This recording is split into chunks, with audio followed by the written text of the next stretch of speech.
അലീമുൽ ലിഖുർആനിൻ കരീമി ഫഖുദ്ഹാ മിൻ അഹാദീസിൻ ബിഹസ്രി.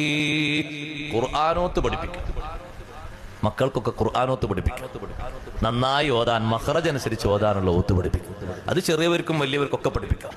കുടുംബത്തിലെ സ്ത്രീകൾക്ക്, സഹോദരിമാർക്കൊക്കെ പഠിപ്പിക്കാം. ഖുർആൻ അറിയുന്ന ആള് മറ്റുള്ളവർക്ക് ഓതാൻ പഠിപ്പിക്കാം. ബാപ്പമാര്, ഉമ്മമാര് മക്കൾക്ക് ഖുർആനോത്ത് പഠിപ്പിക്കാം. ഉസ്താദുമാര് ചെയ്യുന്ന കർമ്മങ്ങളിൽ ഏറ്റവും മുഖ്യമായ കർമ്മമാണത് തഅലീമുൽ ഖുർആൻ. ഖുർആനോത്ത് പഠിപ്പിക്കുക എന്നുള്ളത് അവർ ചെയ്യുന്ന അമലുകളിൽ ഏറ്റവും മുഖ്യമായതാണത്. അത് 1-ാം ക്ലാസ് മുതലുള്ള ഉസ്താദ് ആ അക്ഷരങ്ങളൊക്കെ പഠിപ്പിച്ച്, പിന്നെ അത് മൊഴിയാനുള്ള മൊഴിമാറ്റങ്ങളൊക്കെ പഠിപ്പിച്ച്, കൂട്ടി വായിക്കാനും കൂട്ടി എഴുതാനൊക്കെ പഠിപ്പിച്ച്, പിന്നെ അതിന്റെ റസ്മുൽ ഉസ്മാനിന്റെ ശൈലി പഠിപ്പിച്ച്, ഇതൊക്കെ ഓരോ തരത്തിലാണ്. അപ്പൊ ഓരോന്നിലേക്ക് ആവശ്യമുള്ളതാണ്. എല്ലാത്തിനും കൂലി കിട്ടും. ഖുർആൻ പഠനത്തിന്റെ ഭാഗമാണത്.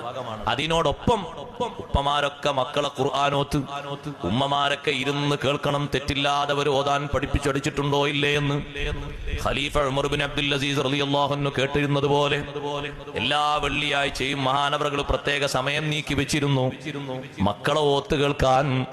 ഉസ്താദിന്റെ അടുക്കൽ നിന്ന് കുട്ടികളെ വീട്ടിലേക്ക് കൊണ്ടുവരുന്ന ഒരു ദിവസമാണത്.